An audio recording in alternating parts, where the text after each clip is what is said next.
I kind of tend to come from a more reserved place, but I think lately I kind of ask myself the question of like, well, like why hold back? Like if I love Jesus, like I should like practice talking about him unabashedly, like yeah.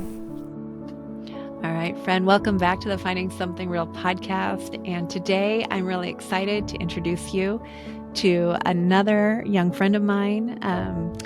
Christy and I met, I want to say like a year ago. But is that right? Is that right, friend? Kind of just like earlier this year, I think. Like, was it? Yeah, it's only been this year. I think like March, I want to say. March? Really? Yeah. Okay, when did you come back? We'll tell that story in a minute, but you came back from overseas. So when was the first time you came to church? I'm guessing just maybe January I met you. Okay. Okay. Yeah, because then you came to Bible study with your sister.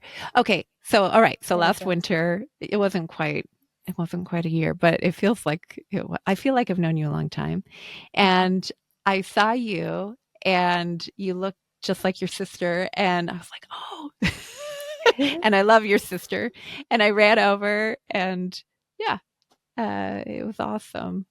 Well, Do you I knew. remember I that was like, day? I want to know you. I was like, Janine knows her. I want to know her. I want to be your friend. Seriously. Oh man. Well, I felt the same way. I was like, anybody associated with this family? Okay, so Christy, tell me a little bit. You and I haven't known each other as long as I thought, but tell me a little bit of your story. I'm so glad you're here. Thank you for saying yes and for wanting to share your story on the Finding Something Real podcast. So yeah. Well, I guess I'll start kind of generally at the beginning, just in that I was raised in a Christian home, and so I've always, grown up in that environment in the church, going to Christian schools. Went to a great Christian college that I'm really thankful for. where did you go? I went to Wheaton. You did in Yeah. Illinois? I didn't know that. Were you on Yes, campus? I was. Yeah. But Oh, then that's bits really of it, cool. I was off campus just because of COVID, and then like mental health stuff that I'll share later. But yeah, it was just kind of, Okay. yeah.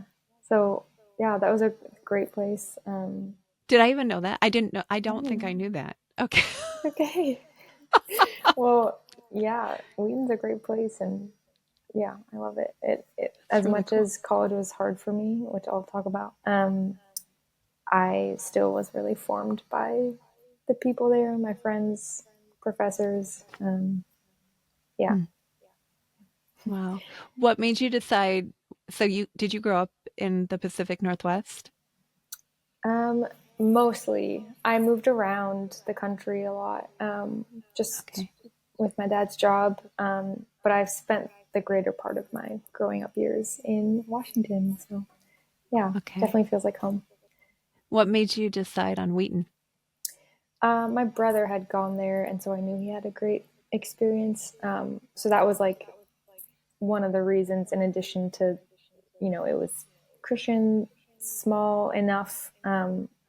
And then, like, when I visited, um, it was just like the people who stood out to me. Hmm. Like, yeah, I just knew. I was like, these are the people I want to surround myself with. Hmm. That's awesome. Is Wheaton in downtown Chicago or is it like outside of Chicago? It's outside of Chicago. I think between, like, definitely over half an hour, but not quite an hour. I kind of forget. It depends on if you're like taking the train or if you're just driving in. Okay.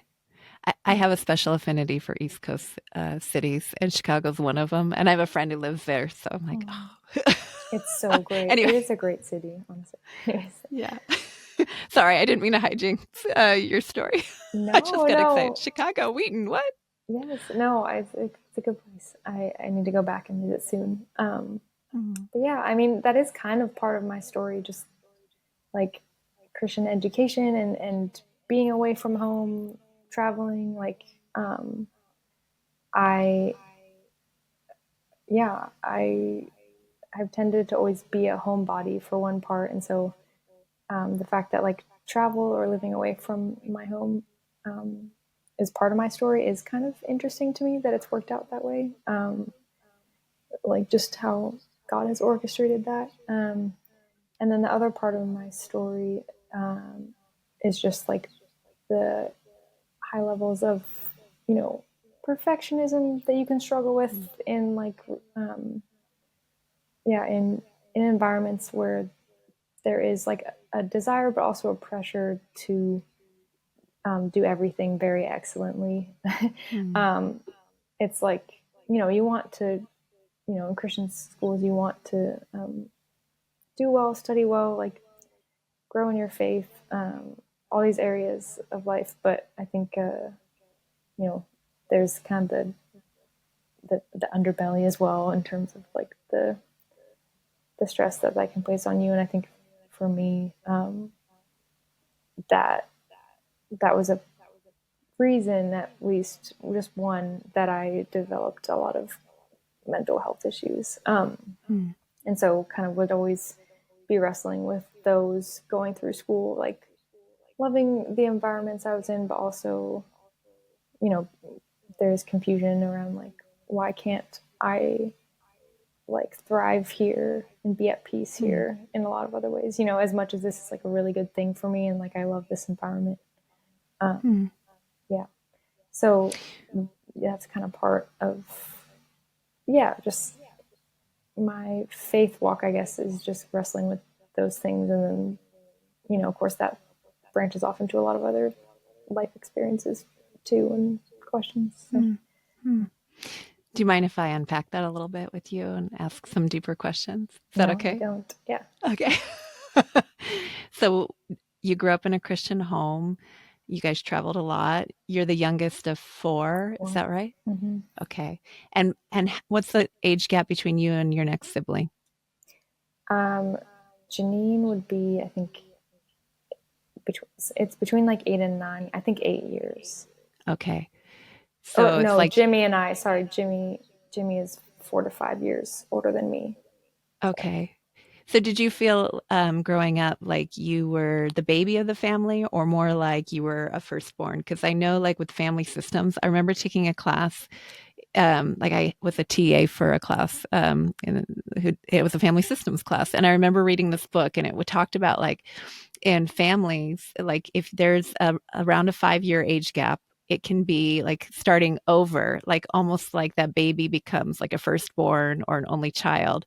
And because there's different attributes of each child depending on where you fit in the family dynamic. So for you, did you feel like you identified more as the baby of the family or more as like an only child or older child? That's interesting. Actually, I still feel like I identified as a baby. Hmm. Just because as much as siblings were like moving out and going to college, it still felt like there was always at least someone around. And then like with, you know, my sister's story is kind of part of my story. Just with her being home a lot from her chronic health issues, I think I never truly felt like I was the only kid in the house or like, Hmm. so yeah, maybe that's why I didn't feel like an only child or like, yeah. Yeah. Did you feel like, and again, this might be a family systems question, but um, I know like I have older siblings that I like looked up to and idolized, where I felt like I want to be like them. Did you have some of that for you, do you think? Yeah. Yeah. I remember even like being at school and the few years that I was like, you know, old enough and they were young enough. I remember like being around their friends and like being kind of proud to be their little sister, and like Hmm. wanting to meet their friends, wanting to be like my siblings, like, um, yeah. And like hoping, even hoping that I lived up to like the teachers' expectations because I would meet like their high school teachers or something and they'd be like, oh, you're so and so sister. Like, and then just knowing that like, oh, I might have them in a few years. I hope they like me too. Yeah. Were you always conscientious and wanting to like meet people's expectations, or do you remember that developing over time? Um, I almost can't remember a time I wasn't operating that way, to be honest. Definitely intensified over time, but I think I remember even as like a little like first or second grader that yeah, I wanted to please people, and I was afraid that I wouldn't. Um, yeah. Mm-hmm. Do you remember a time in your childhood where you felt the sting of that? You were talking about the underbelly of, going to Christian school and feeling like, like you got to perform a certain way. Um, can you give an example of something that triggered that, or where it felt like that?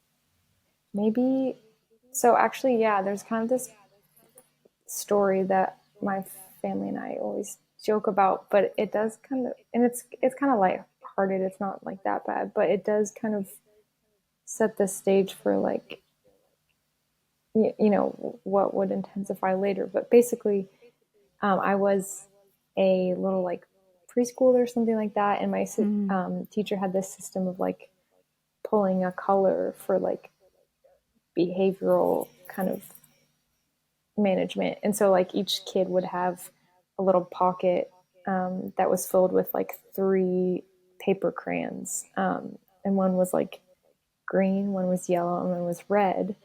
And it's like, if it's kind of like a strike strike marks, basically, like, you know, you pull one color, the green color, first for like the first offense, and then you kind of like keep going down the line if anything Mm. else happens, like, you know. And I don't know like what happened, if maybe it was like if all the colors were pulled in one day, then it would be like, okay, your warnings are up, but now it's time for like punishment. I don't know, I forget, Mm. but I remember that like I was just like looking at a book with my friend during like a silent reading hour, and I pointed at something and laughed out loud. And I think the teacher didn't like that because for some reason I had to like pull a color, and it like really, I was like, I don't know what I did. Like, Mm-hmm. um, so I had to like pull a color, and I guess I was really distressed. My family remembers. And so now, but now we kind of joke that just like, I was always trying to not break the rules, and like any sort of like minor offense really mattered a lot to me. I just Mm. really didn't, even if it like wasn't that big of a deal. Yeah. It like really shook me to my core. I can remember like other instances later in school, like if I felt like I was a little too giggly that day, or if like a teacher, like, which would almost never happen, but if a teacher was like, okay, you guys be quiet, or like stop laughing or something, I always felt like, whoa, oh my gosh, I'm so sorry, like I can't believe I crossed that line, or like, Mm. um so yeah, those are kind of some instances in school. Wow.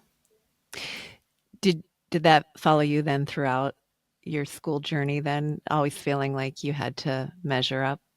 Yeah, yeah, and of course it transferred, like, not just from my behavior, but then to grades, and like not just the A's, but like the best A's, like 100, like it must be that, or just like um, to sports even. Um, yeah, Mm. it kind of eked into most areas of my life, even like some um, like younger kind of childhood like relationships that I had, like I yeah, not pleasing people at times was like gave me a lot of anxiety. Mm. Yeah, there were a lot of kind of formative and deformative moments, even with those little relationships. Mm. Yeah. Did you ever feel like you avoided relationships because it would feel like you were disappointing people, or you knew that um, even the risk of a relationship might mean disappointing them? Yeah, yeah. I It's funny because it's one of the deepest values of my life, and I always wanted. friends, or like would always dream about having a husband someday. And like even when it specifically came to like any sort of crush or romantic relationships, I would deeply fear it or fear the beginning of one, wondering if I was like doing it right or if I would be enough. Mm. Or even like how I stood before God with that relationship, if that makes sense. Like what did he think? Like, was it wrong to have a crush or like begin a relationship like at this age or that age? Or like, yeah, am I like, is God pleased with how I'm starting to walk through this relationship, whether it's a romantic one or even like a friendship? Like, am I being a good Mm. enough, like faithful friend? All of that. That's really hard to Yeah. live in that kind of paradigm. Tell me about your relationship with Jesus. I mean, it's one thing to grow up in a Christian home. It's another thing to give your life to Christ. Tell me about that. And then I'll ask you some questions about what we just talked about and how that connects. Yeah. What do you remember growing up about your relationship with God? I think maybe it's like a twofold thing. In one sense, I remember just like that it was a lot about knowledge because I was in a Christian school. And so I always felt really grateful to be in scripture a lot. And like they would have us memorize verses, and, everything was taught from a Christian worldview. And so I think, um, yeah, I really was grateful for the knowledge that I had of him and just like having that foundation. Because like as I got older, I realized not everyone got that. And so like that was great, but of course, like I didn't feel as pushed maybe to be as personal with God. While I was so focused on just like the knowledge aspect, and I would go to church and everything, but yeah, as time has gone on, it's gotten a lot more personal.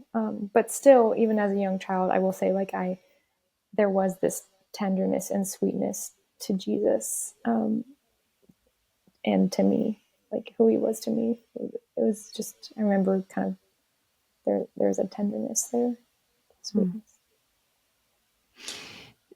Do you remember feeling like you didn't measure up for him?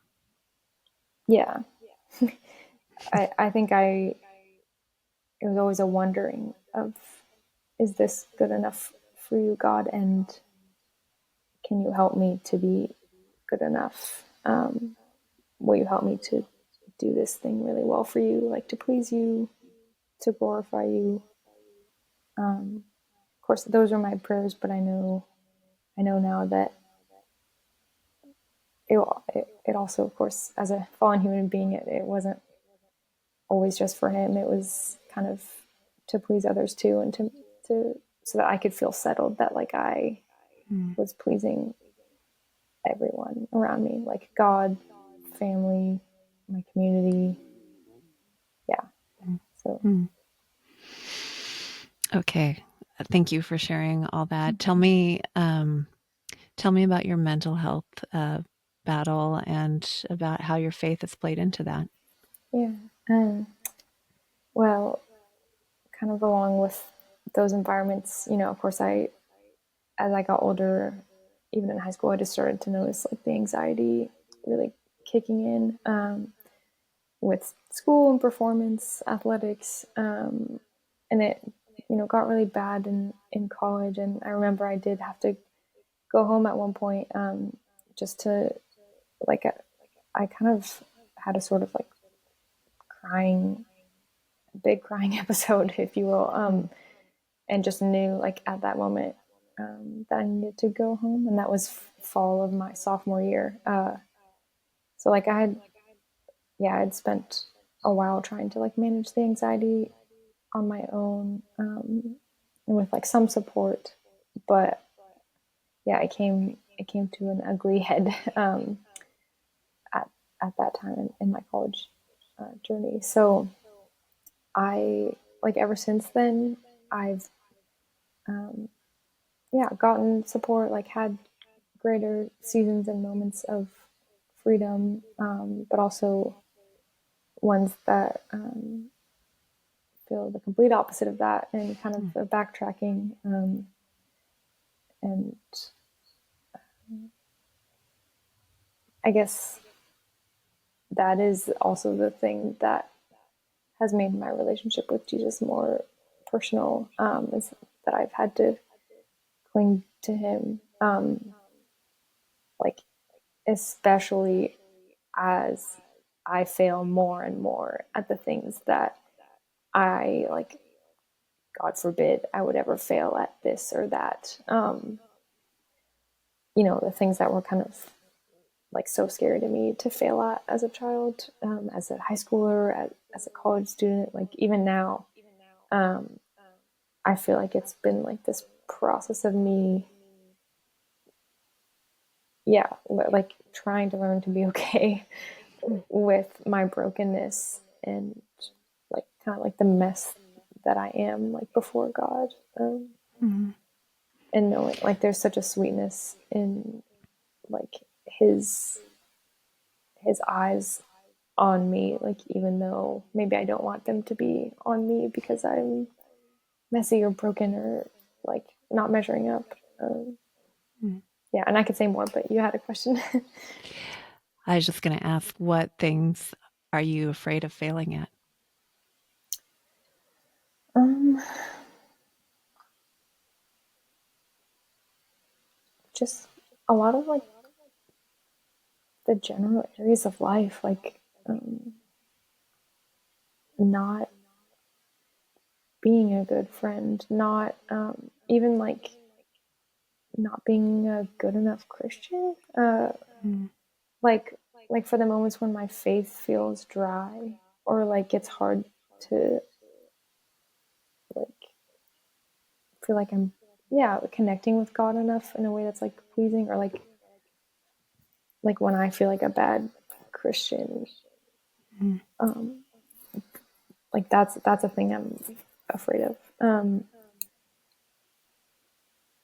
And yeah, like having a successful like life figured out in terms of like career, or yeah, like a faithful godly marriage and relationship. Yeah, of Mm. course, like anything related to like body image and who I am as a woman too, like uh, it it kind of is something that I battle with in most areas, I would say, Mm. unfortunately. Do, do you think, I don't know how to ask this, so I guess I'll just ask how it came into my mind, but do you feel like a failure a lot of the time? Yeah. To be honest, I've never, like right now is the time I feel like most of a failure, which is, yeah, not a fun place to be in. Yeah. Mm. What makes someone a failure as a Christian? Mm. See, the hard part is I never want to say anyone else is that way. It's a lot of like, oh, only if I'm feeling in this way.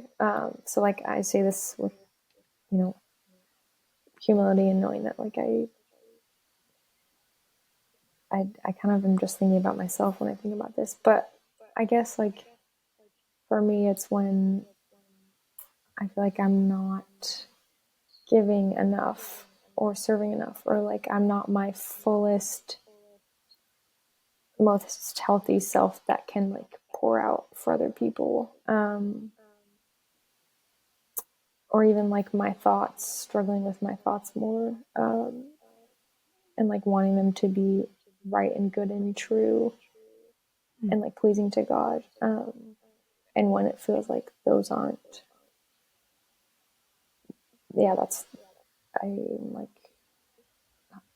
hoping that God isn't like displeased with me. Mm. Yeah, even like some doubts I have about things I know are true or have always learned are true. Like, struggling with trusting God, um, like things I never thought I'd distrust him for. I'm now kind of like sometimes honestly saying to him in conversation, like, I don't know if I trust this about you anymore, even though like I know it's true and I believe it is. I don't know if that makes sense, but Mm-hmm. Yeah, it does. Well, you're my friend, so it's really hard for me to be like sit back here and just let yeah. you share all this. That I just want to like speak truth into. I don't do that on the first episode. I um, just kind of let it sit. Um, so thank you for sharing all of that. Um, I have this little form that you filled out, and I asked when you filled it out if you would mark what you identify as. And one of the things that you marked was someone who is looking for restoration or hope. Tell me about that. Yeah. Um, I guess it ties to the ways that life is like really hard right now. I think I'm the ways I feel maybe kind of brought to my knees, and weak in all areas, and maybe the ways that faith um, feels like hard right now, but also like the truest thing that I have. I think I'm hoping for like even in the midst of struggle and like wrestling with God, that like I can believe his promises that like one day there will be restoration. I'm like hoping and trying to believe that that can happen in my lifetime. Mm. But yeah, I think I'm looking to trust him for restoration, but also like I guess like the hope that like I can join him in that right now, Mm-hmm. and maybe even like the courage to join him in that right now, like in all the ways that he does give me like agency and even like the way that he created me to be creative alongside him. Yeah, that I think that's a bit of what I'm looking for right now. I could, yeah. Mm-hmm. If you had to speculate, what do you think is keeping you from having that right now? Um, I can point to like where I'm responsible, but I can also point to where the enemy is responsible, and so I do feel like there are ways that I am being attacked. Like I feel like I've like entered a season of more deep and personal attack from the enemy in the past couple years, and I know like I've felt it on behalf of my family and my sister's journey for even longer than that. But so I know there's that aspect, and then that's feels like it's definitely keeping me from a sort of restoration and hope. But then I also know that there are my own personal fears, things that I need to surrender, like to let go of control of, because control is and perfectionism are kind of like ways to cope with those fears of not being enough and not of not like Mm-hmm. being good. And so I know that there are ways that like I need to surrender and let go and like be willing to be seen by God and others, like even in my failure and messiness. Mm-hmm. So that is, I think I need some courage and also an open hand, or like to unclench that fist. Yeah. Yeah. And some protection maybe over stupid enemies and his lies. Yes. Um, you also wrote down that you're someone who feels solid in your personal convictions about faith. someone who has put her trust in Jesus, and someone who has had a personal crisis of faith. Um, I don't know if you shared that already. Did you want to share more about that? Yeah, I think I'm in it right now. I mean, it began a little bit ago, but it feels like, especially with like my sister's chronic illness that's going on 12 years now with that. And I remember like the intensity of my health began about like 7 years ago, but even like within these past 2 years, I think the struggles have been very much intensified for both of us. So it just felt like walking along a path of suffering,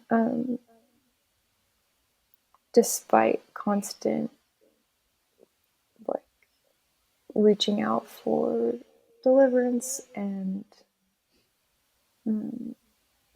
constant attempts to find help or health care here or there. Like, yeah, and then feeling like more discouraged than ever, like from a spiritual standpoint, a little like kind of spiritually weary. Hmm. I think there's an aspect to like suffering or struggling with any sort of health issues, like for when you're trying to hold it together and like fight really well spiritually for a long time, and then when there's just like what feels like blow after blow with not coming up for air, um, that's kind of what it feels like right now with that spiritual crisis. Mm-hmm. And so maybe that's why it can be easy to feel like right now I've failed as a Christian, because that also feels like part of the spiritual crisis. It's not just like, where are you, God, and why aren't you coming through like for my family yet? But also like, um, are you still there when I feel like I'm failing as a Christian and not like, yeah, when my faith is just low. Mm-hmm. Why do you still follow him? I don't know where I'd be without him. Like to deny him would be just like the most, I don't know, like emptying, hollow, hopeless thing for me. I follow him because I know that he suffered alongside me, and for all of humanity. Like there's no one else like that. And I follow him because like he alone has the words of like truth and life, and I know that there are ways I've experienced such goodness and beauty and like richness and abundance of life that could only be from him. And I just like want more of that, like with him. Like it makes me want to know him, like because of like the depth of like his presence and goodness that's with me, in the hard and the good. Like that's a relationship that I never ever want to die. Mm. Have you ever considered walking away? No. It just, I've thought about like what would it be or feel like, and just, yeah, all I can think is like hopeless. Like I was like, I just kind of always am like, I don't want that. Like like where I am even now makes me want him more, actually. Like it makes me thirst, if you will, Mm-hmm. like more than I ever have. Mm-hmm. Yeah. Yeah. Okay. Thank you for sharing all of that, Christy. Yeah. All right. I asked you to list at least 3 questions or doubts you may have about Christianity or belief in general. Um, and you listed some great ones here, so I'm just going to go through them one at a time. You said maybe like walking out discernment and God's direction and listening to his voice while also exercising the free will he gives us. It's so hard for me. Tell me more about that. Yeah. I I think like after, going through counseling, I've kind of learned that I just like somehow formed this like struggle in trusting myself, Mm-hmm. and kind of just wanting like outside authorities and God to always tell me what to do, because maybe partly because I'm afraid of failure, but I think when you attach that to like calling and vocation and what you want to do with your life, it can become really big and scary. And um, I think I've always wondered about, like with Ireland, when I was living abroad last year, I thought I felt like this call from God, like to go over there, and that it would be this broader and grander thing. Um, because like, my last semester of my senior year in college, I studied abroad in Italy, something I also thought I'd never do. And the fact that like that was one of the most freeing and life-giving experiences that I've ever had. The fact that I wanted to go back to Europe, to someplace like Italy or Ireland or other places, like to serve or work or both. Like, and then like that I felt like, maybe God was calling me to Ireland, Mm-hmm. for like, yes, for that year that I lived there, like last year, 2024. Yes, for that year that I lived there and served there, but maybe even for something like greater or long term. But then to have that like end in something that feels a little bit like failure, is why I'm still struggling with and wondering about like calling.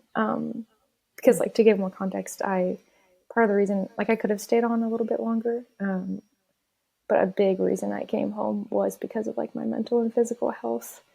I was just in a place where I couldn't go on. Like I would have gotten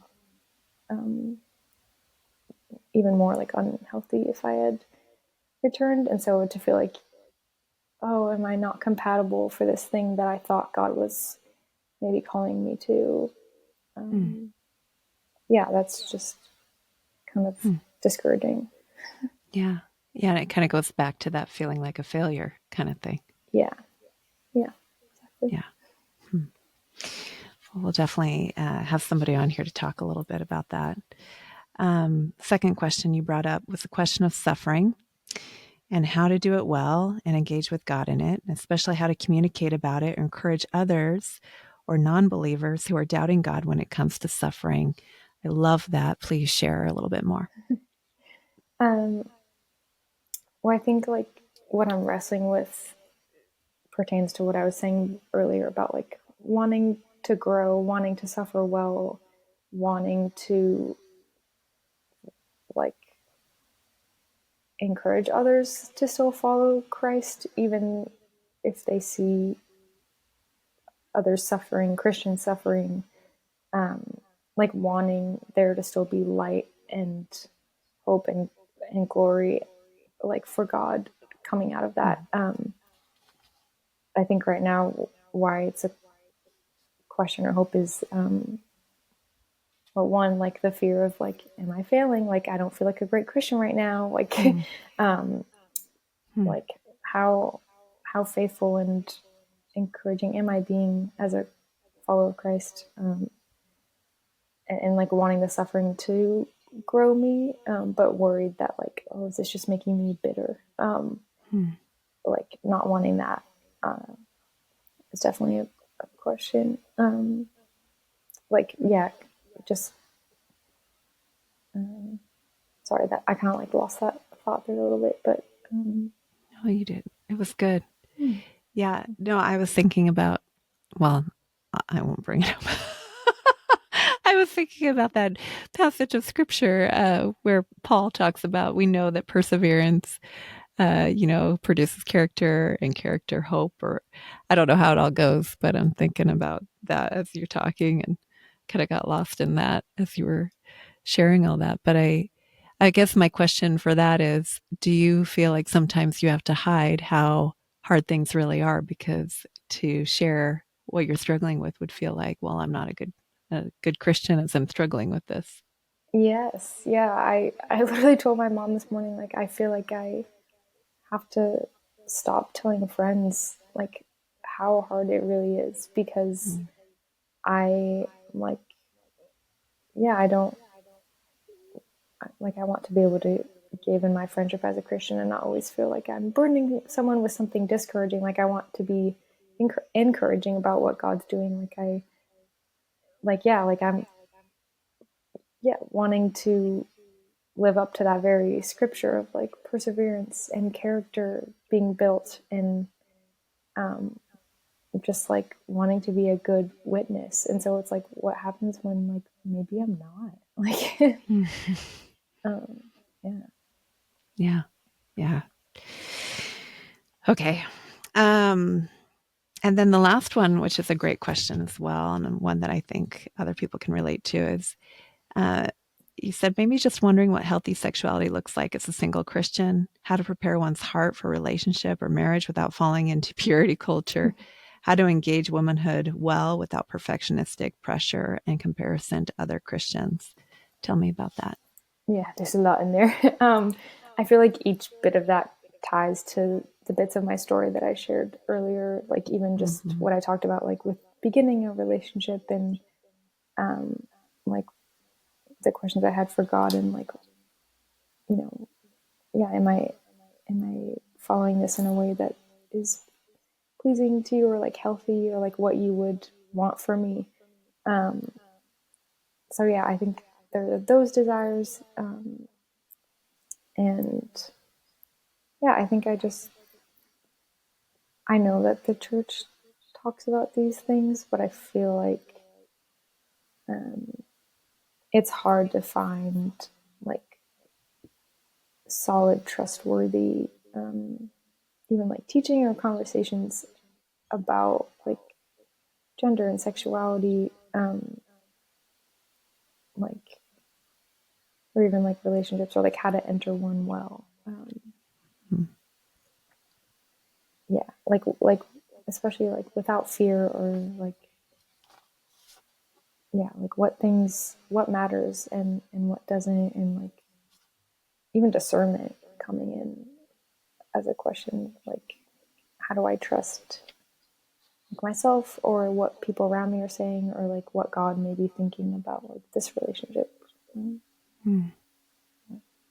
It's good. Um, I have one more question for you that,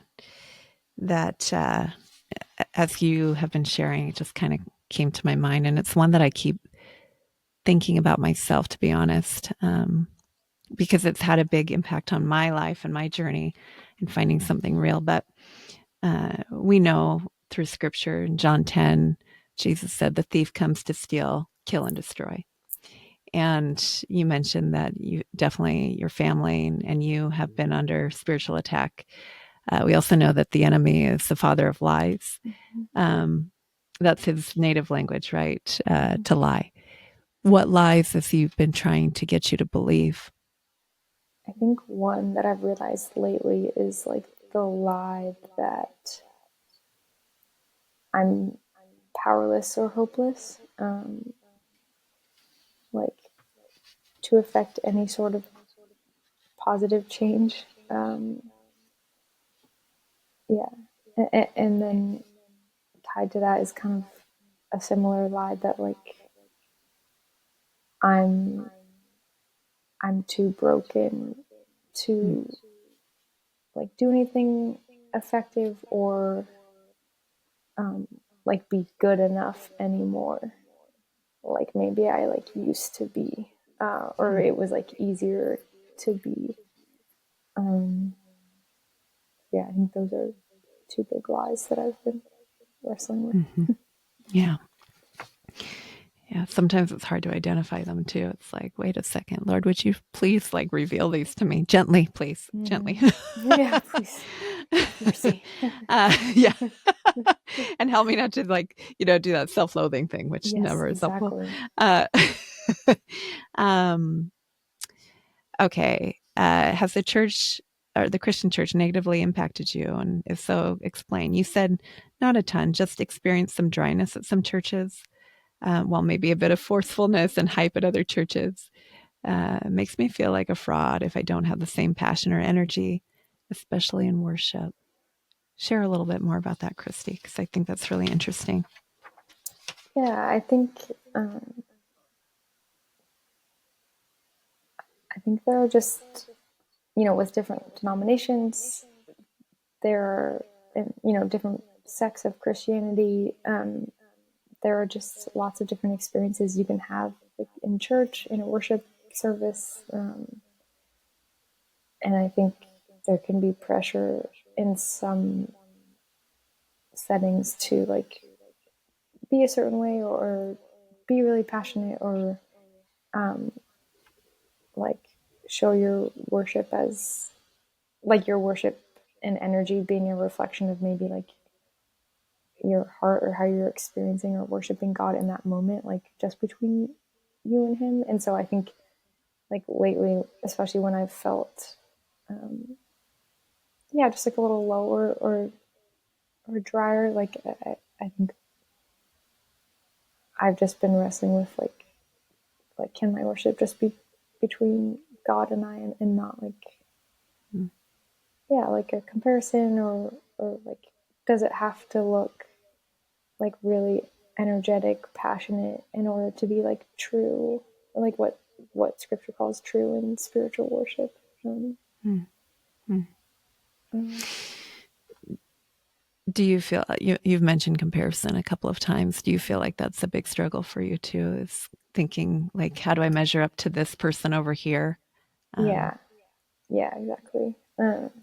yeah. And just hoping that like you kind of feel like fear of judgment and like not even just in a worship service, but just like maybe in your spiritual habits or other things like you're involved in, like as a Christian or just like otherwise. Yeah, just that that can be like a hard road to pack to road path. That can be a hard path to walk. There we go. Yeah. Yeah. Okay, Christy. What brought you here? Why are you here? And what do you hope to see come of this experience? Um, honestly, I it was like the the welcome and call of like a friend, like it, like you, like there's something about like a call to be like courageous and share like that reminds me of Jesus. And so it felt like just like a an invitation to accept Mm, to like to follow Jesus, to experience Jesus like in sharing my story, but also like hoping that um, whoever is listening can gain like a sense of um, just hope or like desire for Jesus through what I share. Just that somehow something that I say, that God, um, works through it. That He gives someone hope. Um, mm, yeah, and hope that like restoration is true, and He is the truest thing, though, that there is. Like, despite everything, like, that relationship, like that personal connection with him is always there. It's always offered. Like, it's always an invitation from him. Mm-hmm. I love that.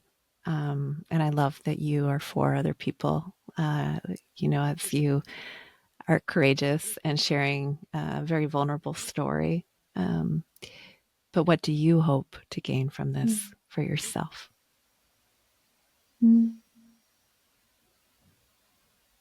I think just like more hope, like more like just reminders that, like, even as I'm talking or as I've been talking, there just are reminders that God has always been like with me in my life and my story through everything. And so just like I hope that I can keep like looking to the ways he's been faithful and like trusting that like even though life looks different and like the future may look different than I thought, like there can still be so much faithfulness and goodness of God to experience. So I just want to hold on to that. That's good.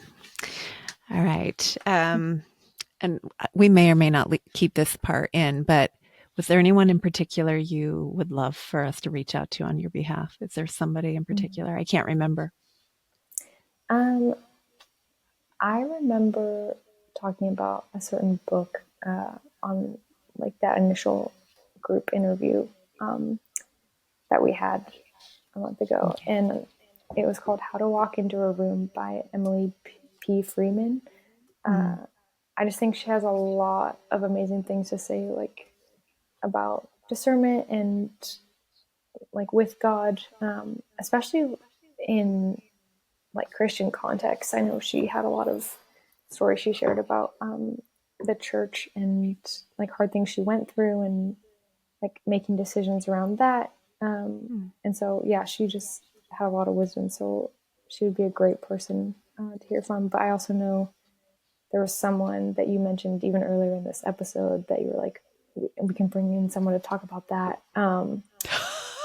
It may have been, was it about like the discernment and calling thing? Maybe. Anyways, I talked about like with Ireland and Italy, and like I think. I mean, I can think of lots of people. I just wanted to know if there was anyone in particular that because I know like your sister has somebody that she'd love. I mean, there's no guarantee, but I also think, there's something about asking for what you really want. And there's something so beautiful and tender about you, Christie. And I think if there's a way that God would bless you with a special conversation, somebody who would speak life. And, sometimes it's just the right words spoken at the right moment that the Holy Spirit uses to touch us.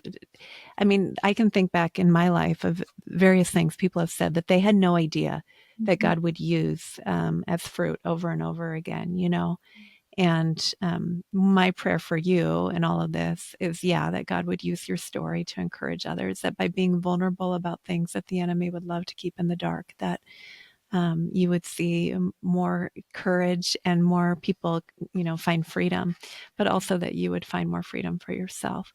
Because I think that lie that you're not enough, that you have to be better, that you have to be good enough, it's so old. I mean, the enemy is such a liar. And so I'd love for this journey for you, especially the episodes that you participate in, and you're like, I'm going to be there for that. For you to be able to come back and go, no, I'm going to remember this as a pillar of stones that God reminded me of truth here. I just want that for you because I just think you're, like I think I told you when we were doing affirmations, you're like a fireball just ready to like, and that's part of what this is. Like take that, Satan, right? Take your best shot. She belongs to the light. Okay. Final question. The Finding Something Real podcast. It's about a journey towards restoration, eternity authenticity, and love. All things that as believers in Christ, we know ultimately are found in Jesus Christ. Restoration, eternity, authenticity, and love. Of those four things, which stands out to you the most in your life right now, and why?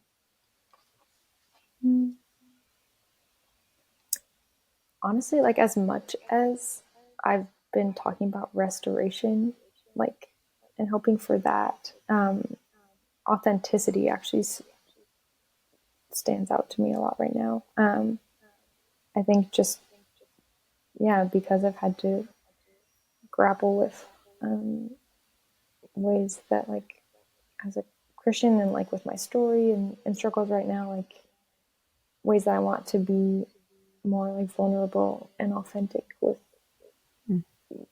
with what I'm like going through, and just that this is a space to do that is like really refreshing, and it helps like me to feel not as alone. Just that, like, yeah, you can be a Christian and love Jesus with all your heart and still struggle a lot, and like that doesn't mean that like you're not always going to be his. Yeah. Yeah. Yeah. Well, I'm excited, Christy. This is going to be fun. And Me too. thank you. Thank you for coming on. Of course. Until Thank next you. until next time.